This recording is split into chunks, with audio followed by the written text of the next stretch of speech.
Hi students, in the last class we discussed about isolation of desired gene and identification of desired gene.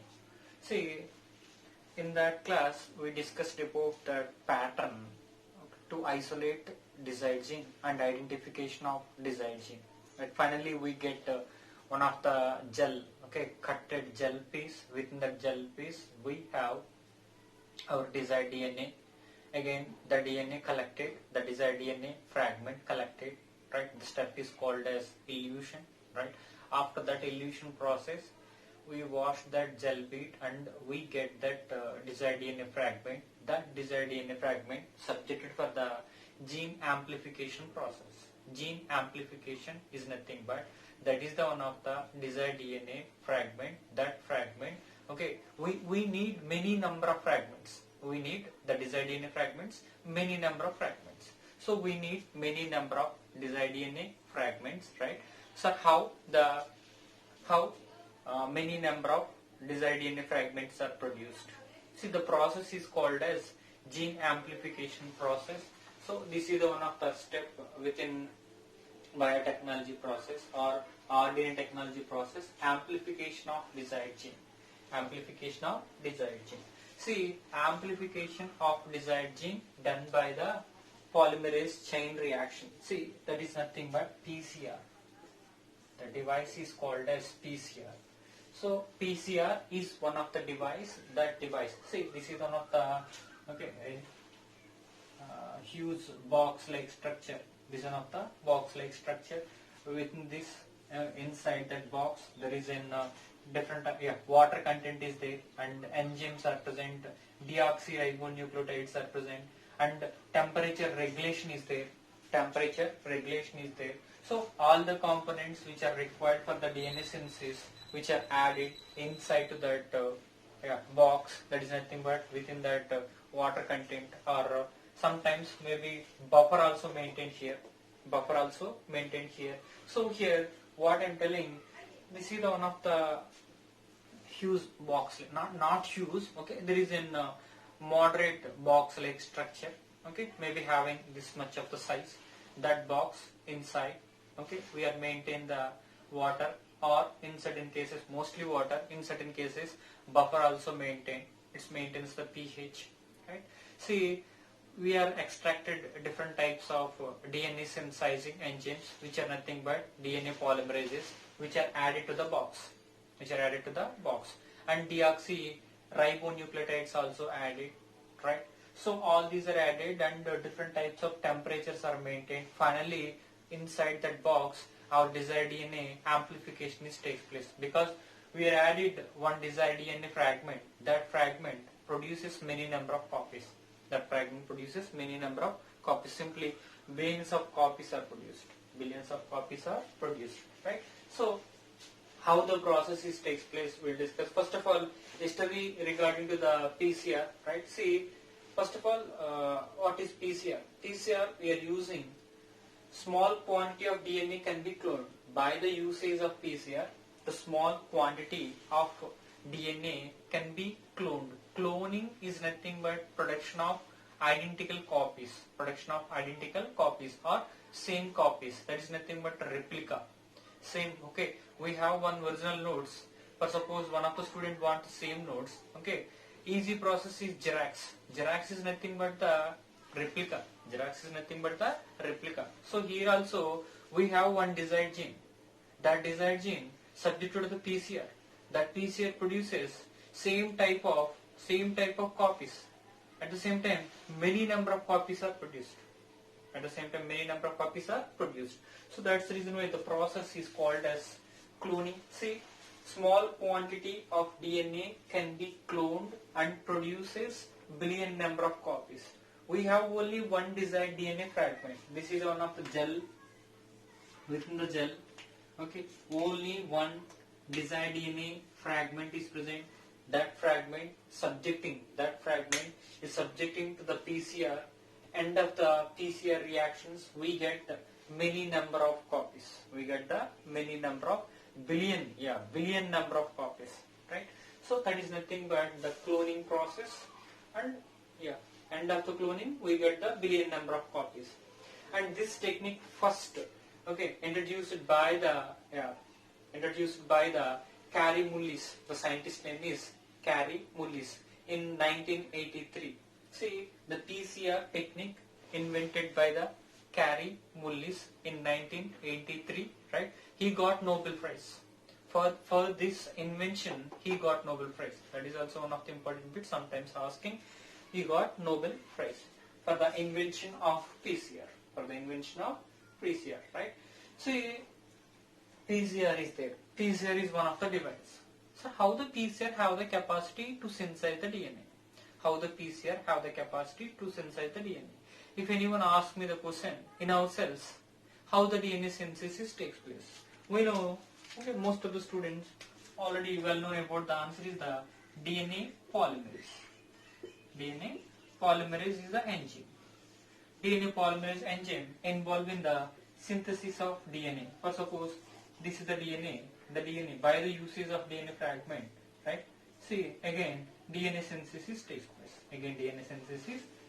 So the concept here, we are using DNA polymerases. In PCR also we are using DNA polymerases. By the usage of DNA polymerases, we are producing many number of desired DNA fragments. So we are isolating from which cells? Or we are isolating from which organism? So most probably 90% of the cases, Taq polymerase we are used in the PCR. Taq polymerase is one of the DNA polymerase, right? So why this is called as Taq polymerase? From which bacteria? Actually this is the bacteria. From which bacteria we are isolating? So here answer is Thermus aquaticus. Thermus aquaticus is the bacteria. Remember, Thermus aquaticus is the bacteria, right? See, from this bacteria we are isolating one of the DNA polymerase enzyme. Okay, so the name is given here Thermus aquaticus, T. Genus name is the T. Here the AQ. Okay, that one is related to the species name. So here Thermus aquaticus, TAQ, Taq polymerase enzyme. Taq polymerase enzyme, that is one of the DNA polymerase enzyme. We are isolated from the bacteria. So that enzyme, 90% of the cases, we are used in PCR. 90%. Sir, why in 90% of the cases we are used in PCR? Because these bacteria are grown at high temperature. In PCR also, there is a temperature raising conditions are there. In PCR also, temperature raising conditions also there. See, if the bacteria grown at the high temperature, the enzyme also stable at the high temperature. So what I am telling here, this is the one of the Thermus aquaticus bacteria. The bacteria may be grown at 100 degrees centigrade or 110 degrees centigrade, right? See, if the organism growing at the high temperature, the enzymes also active at the high temperature.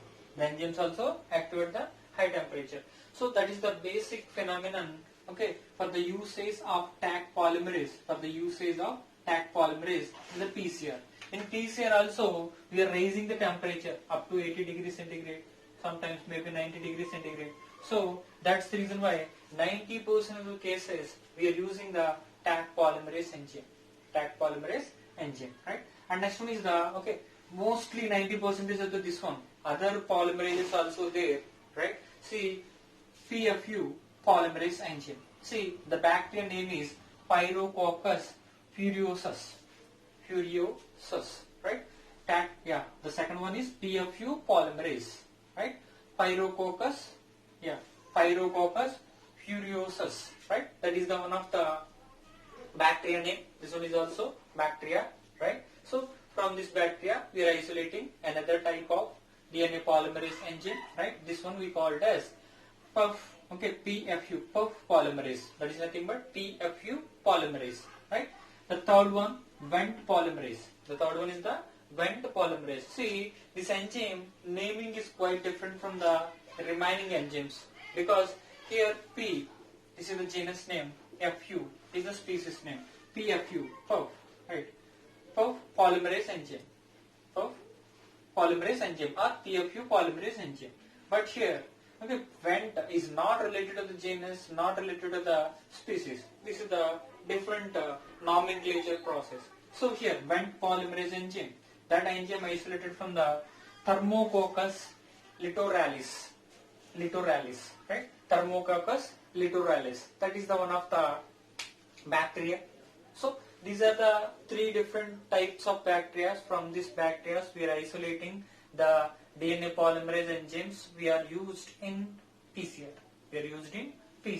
So how the PCR is working, right? Next one, we'll discuss about the steps in PCR. How the PCR is working, we'll discuss now.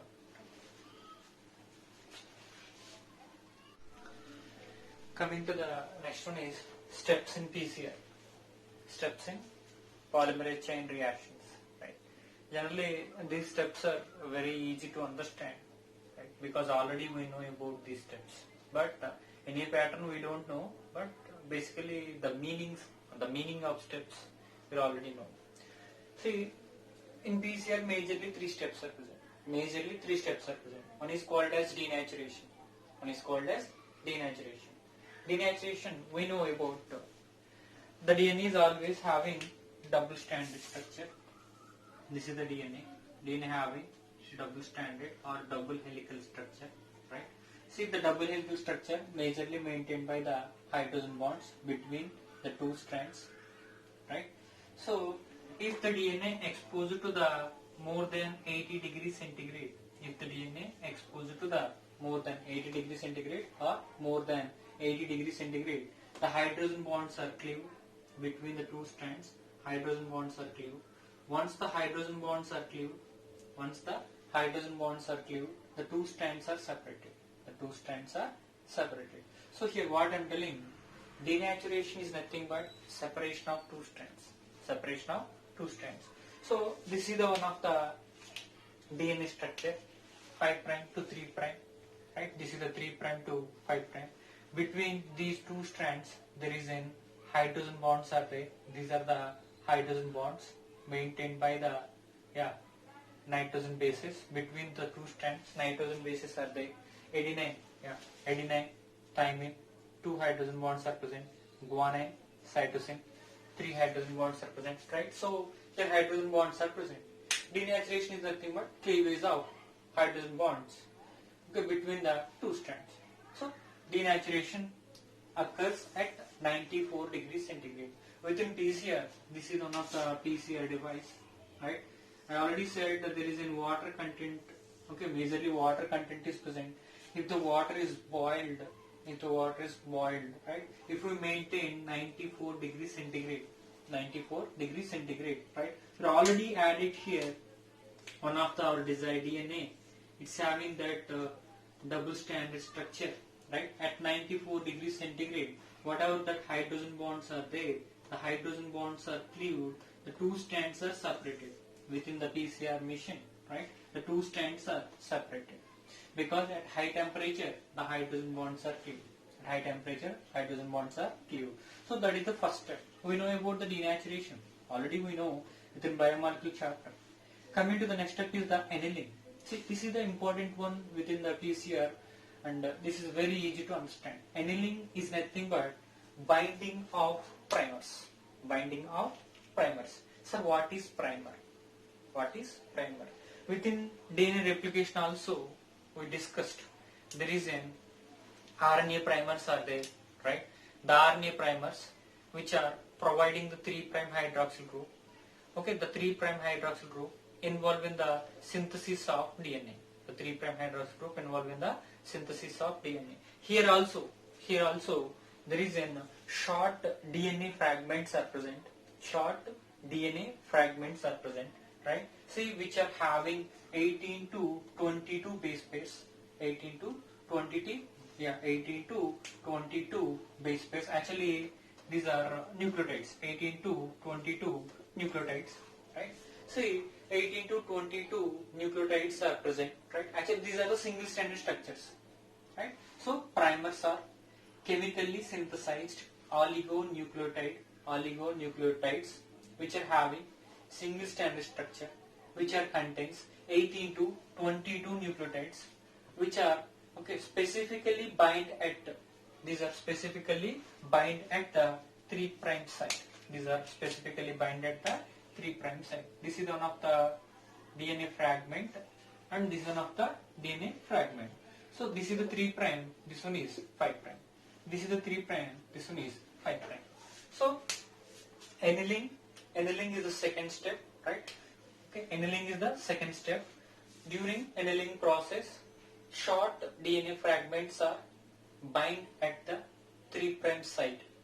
Short DNA fragments are bind at the 3 prime site. See, this is the desired DNA.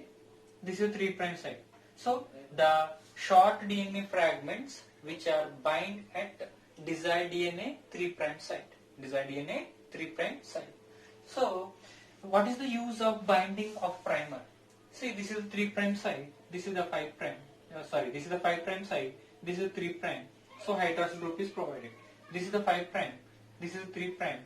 Hydroxyl group is provided. So presence of hydroxyl group, continuously DNA synthesis will be takes place. So here annealing is the very easy step, binding of DNA fragments at 3 prime site. So the binding especially carried out at 45 degrees centigrade to 60 degrees centigrade. The temperature also very important, because if the temperature is maintained, between these two hydrogen bonds forms, hydrogen bonds are formed. Once the hydrogen bonds are formed, right? So that is nothing but attachment takes place. So here my concept is annealing is the process of process is nothing but binding of short DNA fragments at 3 prime site. How the primers are binded? By the formation of hydrogen bonds. And remember all of you, mostly at 45 degrees centigrade. Very rarely at 60 degrees centigrade.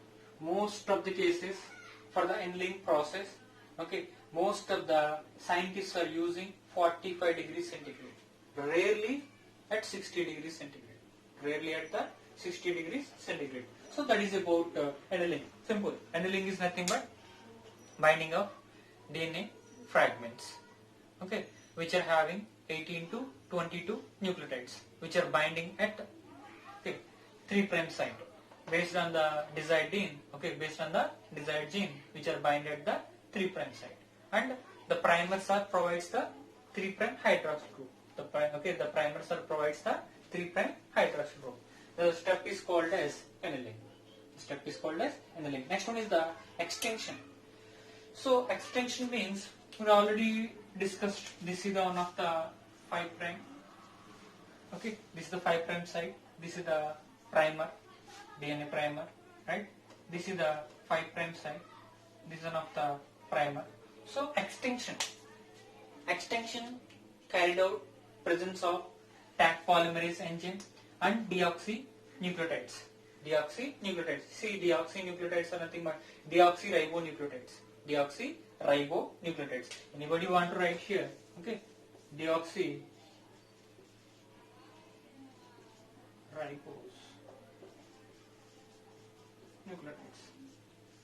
Deoxyribose nucleotides. Right? So presence of deoxyribonucleotides and presence of Taq polymerase enzyme, there is a synthesis of DNA will be takes place. Continuously the DNA synthesis will be takes place. So continuous synthesis of DNA is nothing but extension. So what I am telling here, extension carried out at 72 degrees centigrade temperature, presence of Taq polymerase and deoxyribonucleotides, right? So DNA synthesis will be takes place. Then see, initially we added one DNA fragment. Completion of first cycle, which produces the 2 DNA fragments. Completion of the third cycle produces the, this is the first cycle. This is the second cycle, right? Yeah. Again I will explain. Wait.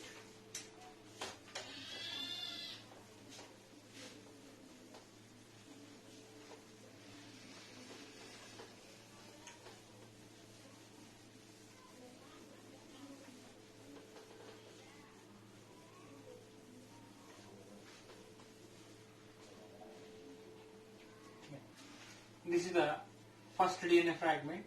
This is the first cycle. One fragment produces two fragments, and within second cycle, the two fragments are produces four fragments.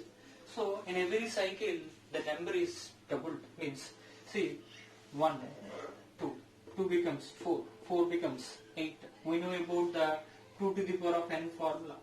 2 to the power of n formula, right? So if the denaturation, right, annealing and extinction, these three steps are repeatedly takes place. That is nothing but one cycle. That is nothing but one cycle. One cycle means denaturation, annealing and extinction. If these three are completed, that is one cycle. Again second cycle, again third cycle, again fourth cycle.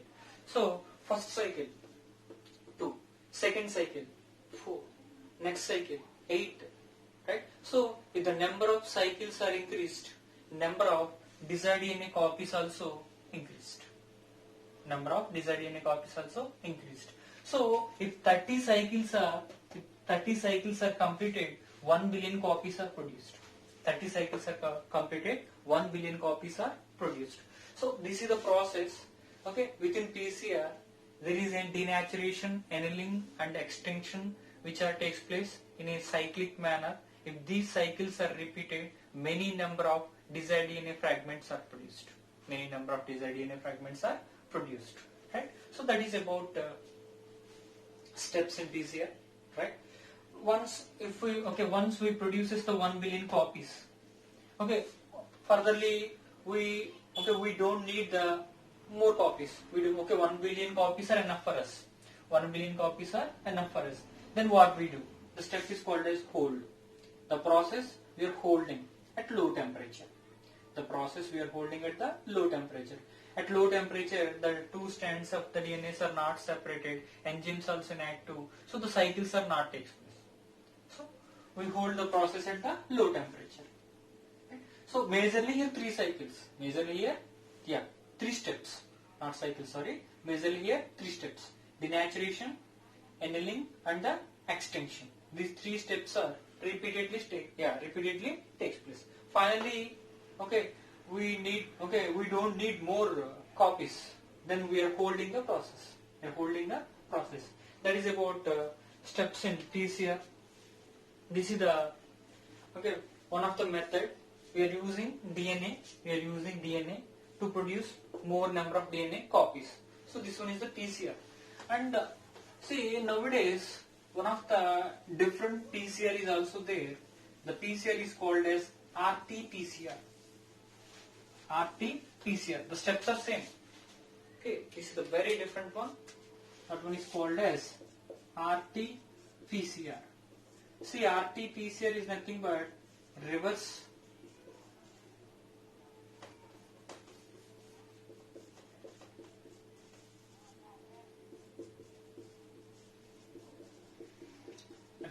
transcriptase PCR. Reverse transcriptase PCR is nothing but, see, here we are using DNA fragment, but here we are using RNA fragment. This is the RNA fragment. RNA fragment is subject to the reverse transcriptase enzyme. Reverse transcriptase enzyme, right? So this is the RNA, right? The RNA produces one of the DNA strand. Once the DNA strand is produced, the RNA fragment is broken down. This is the RNA fragment and this is the DNA fragment. Again, the reverse transcriptase enzyme, that one, by the usage of the DNA fragment, another DNA fragment is also produced. So this is one of the double-stranded DNA. So what I am saying here, whatever that cells contains mRNA fragments mRNA fragments, or mRNA, not fragments, mRNA are there. By the usage of mRNA, we are producing the DNA. See, the problem is here, for suppose I want to isolate the desired DNA from particular chromosome number 11, the process is very, very difficult. The problem is avoided by here. We know the insulin, one of the hormone, that is one of the protein, right? See, the protein contains amino acid sequence, okay, we know. If we know the sequence of amino acids, we know the mRNA. We know the mRNA sequence because amino acids are coded by mRNA. It is nothing but codons. So if we know the codons, we can arrange the mRNA. We know the mRNA. From that mRNA, we can synthesize the DNA. So this DNA directly we can insert into the vector. So the complication is very, very less here. By the selection of RNA, by the usage of RNA, the complication is very, very less. Okay, by choosing isolation of DNA from the target chromosome, the process is very, very complicated. So here what I am telling, PCR, okay, we are using for the production of more number of desired DNA fragments. But RT-PCR not given in our syllabus, but this one is also very important. RT-PCR is nothing but reverse transcriptase PCR. That PCR produces the DNA from RNA. The RT-PCR produces the DNA from RNA, right? So that is the difference between PCR and the RT-PCR.